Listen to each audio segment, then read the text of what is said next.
খুব গরম পড়েছে তাই না? তাই আজকে আমরা শিখব কোকোনাট ট্রি, ডাবসহ নারিকেল গাছ। Welcome to our art channel K art and craft. প্রথমেই একটু কার্ভ করে দুটো লাইন এঁকে নিলাম, এরপর নিচে ঘাস এঁকে নিলাম। ঘাসগুলো আঁকা শেষ হয়ে গেলে এরপর হচ্ছে ডাব আঁকবো। ডাবগুলো খুব রিয়েলিস্টিক আঁকার কোনো প্রয়োজন নেই, একটু রাউন্ড রাউন্ড শেপ দিয়ে তার উপরে একটু ডাব্লিউ করে লিখে ফেললেই আমাদের খুব সহজেই ডাব হয়ে যাবে। ডাব হয়ে গেলে আমরা প্রত্যেকটা পাতার জন্য কিছু ভাগ করে নেব। এবারও আমরা সেমভাবেই কিছু কার্ভ লাইন করে নিচ্ছি। কার্ভ লাইন হয়ে গেলে আমরা একটু জিগজ্যাগ করে পাতাগুলো এঁকে ফেলব। দেখো, উপর দিকে যে পাতাগুলো আঁকবো সেগুলো একটু চিকন এবং নিচের দিকে একটু মোটা করে কার্ভ লাইনগুলো দিয়ে নিব। যেখানে আমার মনে হচ্ছে যে আরেকটা লাইন দেওয়া যাবে সেখানে আমরা আরেকটা লাইন করে নিব, কারণ ডাব গাছে অনেক পাতা হয়ে থাকে। এখন প্রত্যেকটা জায়গায় আমি জিগজ্যাগ করে একটা পাতার শেপে নারকেল পাতাগুলো এঁকে নিচ্ছি।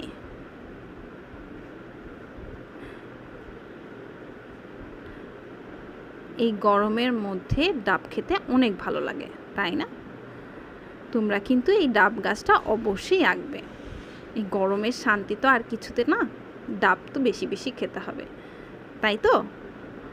আচ্ছা দেখো, এরপর যে আমাদের গাছের মধ্যে একটু কার্ভ লাইন দিয়ে নিয়েছি। এবার চলে আসবো আমরা কালারে। প্রথমেই আমি ডাবের কালার করে নিচ্ছি। গ্রিন, লাইট গ্রিন এবং পেল গ্রিন দিয়ে আমি ডাবের কালারটা করে নিচ্ছি। যেহেতু আমাদের ডাবে এখানে কচি কালার করছি, তাই এই দুটো কালার আমরা ইউজ করছি।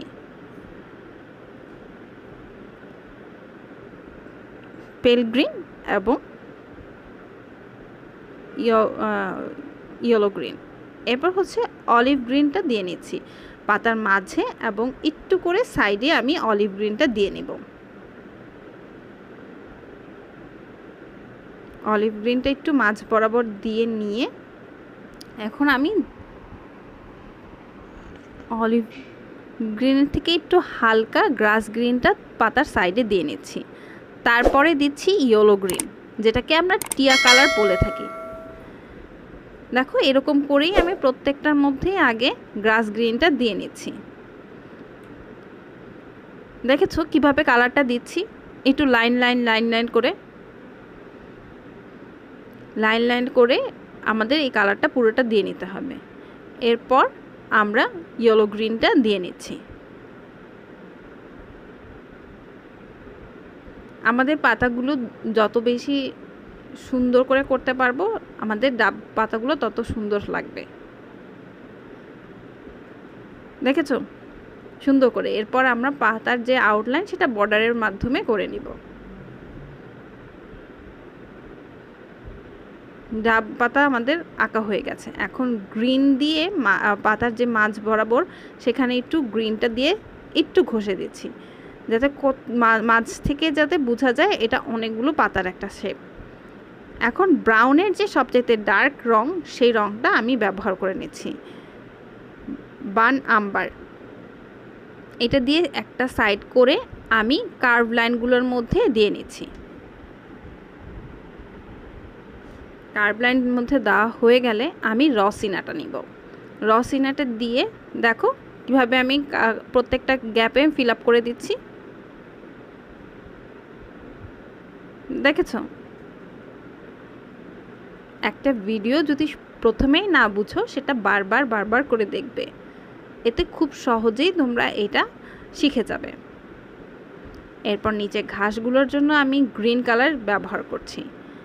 গ্রিন কালার প্রথমে দিয়ে দেখো, গ্রিন কালারের পাশে কিন্তু আমি একটু জায়গা রেখেছি যেখানে আমি গ্রাস গ্রিনটা দিচ্ছি।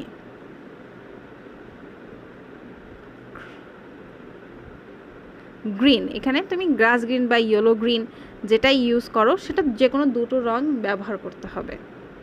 ময়লাগুলো পরিষ্কার করে এখন আমি বর্ডারটা করে নিচ্ছি।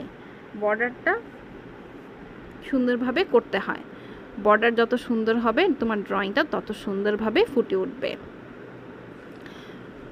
তাড়াহুড়ো করে কোনো কিছুই করা যাবে না, ড্রয়িং হচ্ছে ঠান্ডা মাথায় করতে হয়। এরপর আমি বর্ডারগুলো করে নিচ্ছি। বর্ডারটা সুন্দরভাবে হয়ে গেলে আমাদের সুন্দর একটা গাছ হয়ে যাবে। দেখেছো বর্ডারগুলো কি সুন্দর করে আস্তে আস্তে দিয়েছি। এখন বর্ডারগুলো দেওয়ার শেষে আমি পাতার ভিতরে কিছু লাইন চিকন চিকন করে বর্ডারের লাইন করে দিয়েছি। তোমরা